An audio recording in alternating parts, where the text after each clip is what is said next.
ঠিক আছে বাবা, কিন্তু এখন তো অনেক রাত হলো, তুমি শুয়ে পড়ো। কাল সকালে না হয় যা সিদ্ধান্ত নেবার নিও।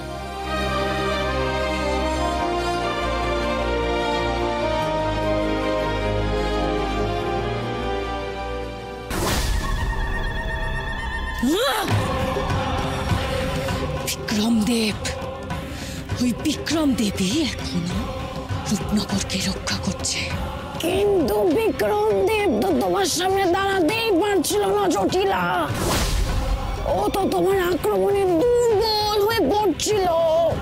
রূপনগরের রাজা ছাড়া জটিলাকে হারানোর ক্ষমতা আর কারো নেই। আমি নিশ্চিত ওই বিক্রমদেবের শক্তিতেই আমার রূপ বদলে গেছিল। আমার শক্তি কাজ করছিল না। ওই অমৃত জল পেতে গেলে বিক্রমদেবকে শেষ করতে হবে। জটিলা, ওই বিক্রমদেবকে তুমি শেষ করবে কি করে? যুদ্ধ করেও তো কোনো লাভই হলো না। যতদিন না একজন প্রকৃত বিশ্বাসঘাতক খুঁজে পাওয়া যাচ্ছে, ততদিন সামনাসামনি যুদ্ধ করে কোনো লাভ নেই। এখন দরকার আমাদের একজন গুপ্তঘাতককে। সেই গুপ্তঘাতক যে ছল করে রাজমহলে ঢুকে রাজাকে শেষ করে আসবে। আমি যাব নাকি জটিলা? নিজের মায়া জাল দিয়ে একবার চেষ্টা করে দেখি, কি বলো? এখন না জড়িবুটি, তোমার মায়া জালের দরকার জড়িবুটি, কিন্তু এখন না, পরে। তাহলে ডাকু বিষাণকে তোকে।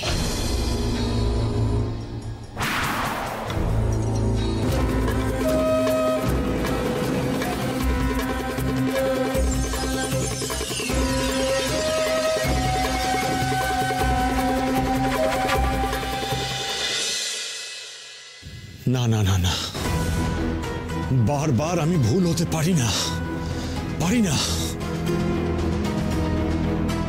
আমি নিশ্চিত রূপনগরের সিংহাসনের যোগ্য উত্তরাধিকারী তুই রে মা, তুই। এদিকে খোকসটা বারবার আক্রমণ করছে রূপনগরে। মহা অমৃত জল রক্ষা করব কিভাবে?